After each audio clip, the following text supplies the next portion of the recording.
Assalamualaikum warahmatullahi wabarakatuh. Halo teman-teman, kembali lagi di channel Nail Melia. Nah, di video kali ini kita akan membahas mengenai dasar akuntansi. Nah, yang kita bahas itu yaitu siklus akuntansi dari ayat jurnal penyesuaian. Nah, yang kedua yaitu neraca lajur, yang ketiga yaitu laporan laba rugi, yang keempat yaitu laporan perubahan modal. Nah, selanjutnya kita simak yuk videonya. Oke, langsung saja kita bahas dasar akuntansi mengenai siklus dari ayat jurnal penyesuaian atau biasa disebut AJP, dan yang kedua neraca lajur, yang ketiga laporan laba rugi, dan yang keempat perubahan modal. Nah, langsung saja kita bahas yang pertama yaitu ayat jurnal penyesuaian atau AJP. Sebelum itu, kita bahas dulu apa itu AJP. Nah, AJP atau ayat jurnal penyesuaian adalah penyesuaian tentang catatan-catatan atau fakta yang sebenarnya pada akhir periode. Jurnal penyesuaian disusun berdasarkan data dari daftar saldo dan data penyesuaian akhir periode. Oke, langsung saja kita bahas mengenai soal AJP. Nah, di sini ada soal penyesuaian yang dilakukan di akhir Desember oleh Mega Salon Beauty. Nah, soal nomor 1 menyatakan perlengkapan yang masih tersisa sebesar 11 juta. Artinya, yang belum terpakai perlengkapannya sebesar 11 juta. Jika kita lihat di neraca saldo perlengkapan tercatat 16.500. Namun, dalam data penyesuaian ini, perlengkapan yang belum terpakai tersisa 11 juta. Sehingga saldo perlengkapan yang ada di neraca saldo ini belum sesuai dengan kondisi yang sebenarnya. Jadi, untuk mencari data perlengkapan yang telah dipakai yaitu dengan cara 16.500 dikurangi 11 juta. Hasilnya yaitu 5.500. Maka untuk data penyesuaiannya, data perlengkapan dalam 1 tahun hanya terpakai 5.500 dan yang belum terpakai yaitu sisa 11 juta. Nah, selanjutnya kita masukkan ke dalam ayat jurnal penyesuaiannya. Di sini dituliskan beban perlengkapan atau perlengkapan yang telah dipakai kita tulis di debit sebesar 5.500 dan kita tulis lagi perlengkapan di kredit sebesar 5.500. Oke, soal selanjutnya yaitu nomor 2 menyatakan premi asuransi baru digunakan 1 bulan. Kita lihat di dalam neraca saldo, beban asuransi tercatat sebesar 1.200.000. Nah, data ini belum sesuai dengan yang sebenarnya. Karena dari data penyesuaian terlihat bahwa asuransi baru digunakan 1 bulan dalam 1 tahun. Maka penyesuaiannya yaitu dengan cara yang pertama beban asuransi dalam 12 bulan yaitu 1.200.000. Maka dalam 1 bulan, beban asuransi sebesar 1.200.000 dibagi dengan 12, hasilnya yaitu 100.000. Maka dalam 1 bulan, beban asuransi dibayarkan 100.000. Jika dalam 12 bulan, terpakai hanya 1 bulan, maka hasilnya yaitu 1.200.000 dikurangi 100.000, hasilnya 1.100.000. Nah, selanjutnya langsung kita masukkan ke dalam jurnal penyesuaiannya. Dimasukkan keterangannya memakai metode beban dibayar di muka dicatat sebagai beban. Maka di sini tertulis asuransi dibayar di muka kita catat di debit sebesar 1.100.000 dan beban asuransi di kredit sebesar 1.100.000. Oke, kemudian kita lanjut ke nomor 3. Nomor 3 menyatakan penyusutan peralatan sebesar 5%. Kita lihat di neraca saldo lagi. Akun peralatan dicatat sebesar 10.500.000. Nah, data ini belum sesuai karena pada penyesuaian akhir periode terlihat dalam 1 tahun penyusutan peralatan hanya sebesar 5%. Nah, berarti jika dalam 1 tahun penyusutan peralatan sebesar 5% dapat kita lihat yaitu di sini 5 dibagi 100 dikali 10.500 hasilnya yaitu 525.000. Maka dapat disesuaikan bahwa penyusutan peralatan dalam 1 tahun yang harus dibebankan sebesar 525.000. Kemudian langsung kita masukkan saja ke jurnal penyesuaiannya. Keterangan yang pertama yaitu beban penyusutan peralatan kita tulis di debit sebesar 525.000 dan kita tuliskan akumulasi penyusutan peralatan di kredit sebesar 525.000. Nomor 4 menyatakan beban gaji yang belum dibayarkan sebesar 350.000. Data ini menginformasikan kepada kita bahwa Mega Salon Beauty pada akhir Desember belum membayarkan gaji untuk karyawannya dan Mega Salon Beauty memiliki hutang gaji sebesar 350.000. Dan kita lihat di neraca saldonya, di sini belum tercatat hutang gaji. Nah, sehingga kita perlu mencatat jumlah yang disesuaikan sebesar jumlah yang sudah menjadi beban yang belum dibayarkan. Jadi, di sini kita catat jurnal penyesuaiannya dengan cara mendebitkan beban gaji dan mengkreditkan utang gaji. Di sini beban gaji di debit sebesar 350.000, kemudian utang gajinya dikredit sebesar 350.000. Nah, kita lihat lagi di sini beban gaji 1.500.000 ditambah 350.000, hasilnya yaitu 1.850.000. Hasilnya nanti akan dimasukkan ke neraca lajur bagian neraca saldo yang sudah disesuaikan. Pada bagian beban gaji tercatat 1.850.000. Oke, selanjutnya pertanyaan yang kelima menyatakan beban sewa untuk jangka 12 bulan baru digunakan 1 bulan. Kita lihat lagi di neraca saldonya, beban sewa tercatat sebesar 24 juta. Nah, data neraca saldo ini belum sesuai dengan data penyesuaiannya karena tercatat bahwa Mega Salon Beauty beban sewanya dalam 1 tahun hanya digunakan 1 bulan. Jadi kita perlu data penyesuaiannya dengan cara di sini mencari berapa beban sewa gedung dalam 1 bulannya. Kita catat dalam 1 bulannya 24 juta dibagi 12 hasilnya 2 juta. Maka dalam 1 bulan beban sewa dibayarkan sebesar 2 juta. Nah, kita lihat agar di neraca saldonya beban sewa bukan lagi 24 juta, tetapi kita tuliskan 2 juta. Maka kita cari lagi di sini jika beban sewa untuk 12 bulan terpakai hanya 1 bulan. Kita tulis 24 juta dikurangi dengan 2 juta. Nah, hasilnya yaitu 22 juta. Maka di jurnal penyesuaiannya kita catat dengan metode beban dibayar di muka dicatat sebagai harta atau aset. Jadi kita masukkan akun sewa dibayar di muka di debit sebesar 22 juta dan beban sewa kita tulis di kredit sebesar 22 juta.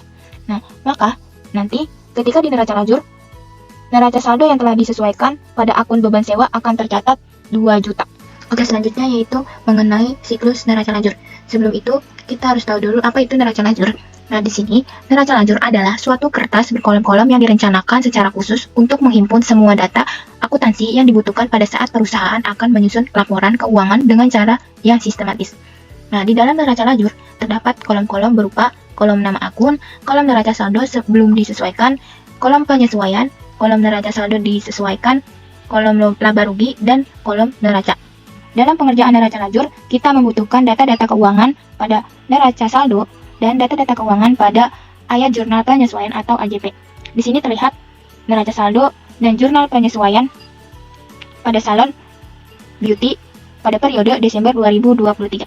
Nah, langkah pertama yang kita lakukan yaitu memindahkan data-data keuangan yang di dalam neraca saldo ini kita pindahkan ke dalam kolom neraca saldo sebelum disesuaikan.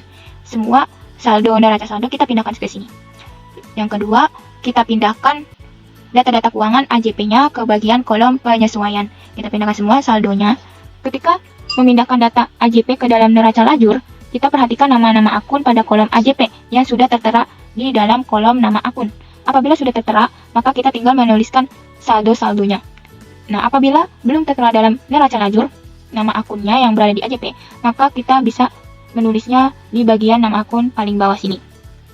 Nah, selanjutnya, pengisian kolom neraca saldo disesuaikan dalam neraca lajur ini. Kondisi yang pertama kita lihat, yaitu apabila dalam kolom neraca saldo tidak memiliki saldo AJP, seperti ini contohnya, neraca saldo di dalam penyesuaiannya tidak ada saldonya, maka kita langsung mengisi di bagian sini, di debit, sama nominalnya dengan ini. Ya. Nah, kondisi yang kedua, apabila kolom neraca saldo berlawanan dengan saldo AJP, maka saldo diisi dengan hasil selisih dari neraca saldo dan saldo AJP. Contohnya pada akun beban sewa. Di sini akun beban sewa tercatat sebesar 24 juta di neraca saldo. Dan pada bagian AJP atau penyesuaian tercatat 22 juta di kredit. Maka neraca saldo setelah disesuaikannya dituliskan di debit sebesar 2 juta. Hasil selisih dari 24 juta dikurangi 22 juta. Hasilnya 2 juta dan kita pindahkan ke debit.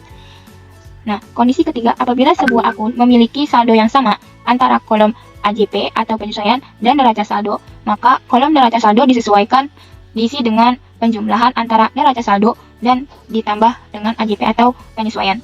Contohnya dalam akun beban gaji. Di sini tertera neraca saldo dari beban gaji sebesar 1.500.000 di debit dan AJP-nya atau penyesuaiannya sebesar 350.000 di debit. Maka bisa kita pindahkan di neraca saldo disesuaikan, yaitu ditambah 1.500.000 ditambah dengan 350.000, hasilnya 1.850.000 di debit. Selanjutnya untuk mengisi kolom laba rugi dan kolom neraca, yang perlu diperhatikan yaitu kolom laba rugi dan kolom neraca diisi sesuai saldo yang ada di kolom neraca yang sudah disesuaikan. Untuk pelaporan laba rugi, neraca lajur ini harus diisi dengan saldo-saldo pendapatan dan beban-beban. Kita lihat di sini dari pendapatannya, yaitu nomor akunnya 411 sampai dengan 517. Kita pindahkan neraca saldo yang telah disesuaikan saldonya ke laba rugi. Dari pendapatan 50.500.000 sampai dengan yang terakhir beban penyusutan peralatan sebesar 525.000. Pada kolom laba rugi ini jika dijumlahkan sebesar 11.575.000 pada debit dan kreditnya sebesar 50.500.000. Apabila pada kredit jumlahnya lebih besar dari debit, maka terjadinya laba. Untuk menghitung laba, kita hitung selisih saldo kredit dan saldo debit dengan cara saldo kredit dikurangi dengan saldo debit, yaitu 50.500.000 dikurangi dengan 11.575.000. Hasilnya yaitu 38.925.000. Agar debit dan kredit ini balance, maka di debit saldo sebesar 11.575.000 ditambah dengan 38.925.000. Hasilnya yaitu 50.500.000. Nah, kemudian kredit diturunkan 50.500.000 dan sehingga total debit dan kredit akan balance sama-sama, totalnya 50.500.000. Kemudian pada neraca dijumlahkan di sini debitnya yaitu sebesar 92.300.000 dan kreditnya kita jumlahkan sebesar 53.375.000. Maka dihitung selisihnya yaitu 92.300.000 dikurang dengan 53.375.000, hasilnya yaitu 38.925.000. Labanya itu 38.925.000. Agar keduanya ini balance, kita akan jumlahkan 53.375.000 ditambah dengan 38.925.000. Hasilnya yaitu 92.300. Maka kredit dan debit akan balance menjadi 92.300. Oke, selanjutnya yaitu kita membahas mengenai siklus laporan laba rugi. Sebelum lanjut, kita harus tahu dulu apa itu laporan laba rugi. Nah, laporan laba rugi yaitu laporan yang menunjukkan pendapatan dan beban dari suatu perusahaan dalam satu periode akuntansi. Nah, bentuk laporan laba rugi ini ada dua bentuk, yaitu yang pertama bentuk langsung atau single step, dan yang kedua bentuk bertahap atau multiple steps. Oke, selanjutnya kita akan menerapkan contoh dalam bentuk langsung atau single step. Berikut ini adalah bentuk langsung atau single step. Nah, yang pertama kita masukkan dulu pendapatan. Di sini kita ada pendapatan dan di sini ada beban-beban. Oke, yang pertama pendapatan, kita masukin akun pendapatan sebesar 50.500.